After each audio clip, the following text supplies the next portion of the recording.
Hi guys! Welcome again to my vlog. This is Genevieve Bakida na tawag ng mga tao sa akin ay vlogger o feeling vlogger. So samahan nyo nga naman ako ngayong araw sa aking buhay. Sa oras na pala na yan is nagigising ko lang at pinagwalis lang ako ni mama kasi wala naman akong ginagawa kundi lang sa cellphone lang.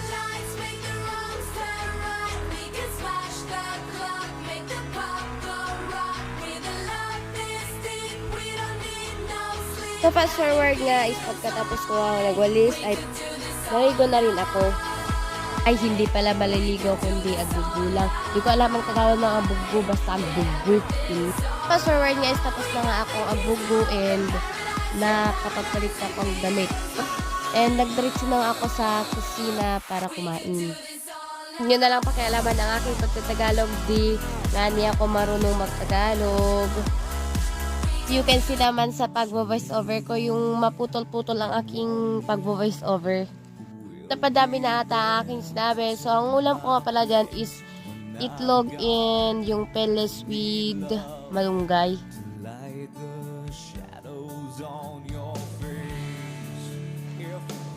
And di pa nga ako tapos kumain at biglang sinabi ng aking nanay na meron na daw ang aking kasama pupunta sa school. So, binilisan ko na nga ang aking paggalaw and di pa nga ako nakaayos. As you can see naman, parang hindi pupunta sa school.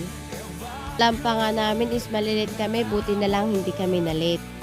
Kasi alam makisaba ng oras. Sa oras nga na yan is ginagawa namin ang project namin sa TLE kasi no project, no exam. Matagal nga namin yung project kaso walang may pake. Hanggang sa malapit ng submission task mo gagawin. Ano yun? And yung iba nga naming classmate is ginagawa nila ang aming banner. Kasi sa Friday ng aming iPad. Fast forward nga is lunch time na. At pumunta nga kami sa elementary dun kasi kami kumakain. At nung pumunta nga kami sa LMS, kumain kami. Pagkatapos namin kumain is sinuloy ko na naman ang aming project.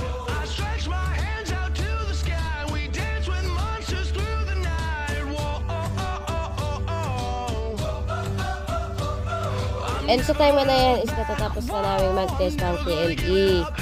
And nakatest kami kasi may project kami. And fast forward guys, nakarating na nga ako sa bahay. And hanggang dito na nga lang ang aking video. Di ko alam kung saan patungo ko. And that's for today's video. And don't forget to like, comment, and share. Bye-bye!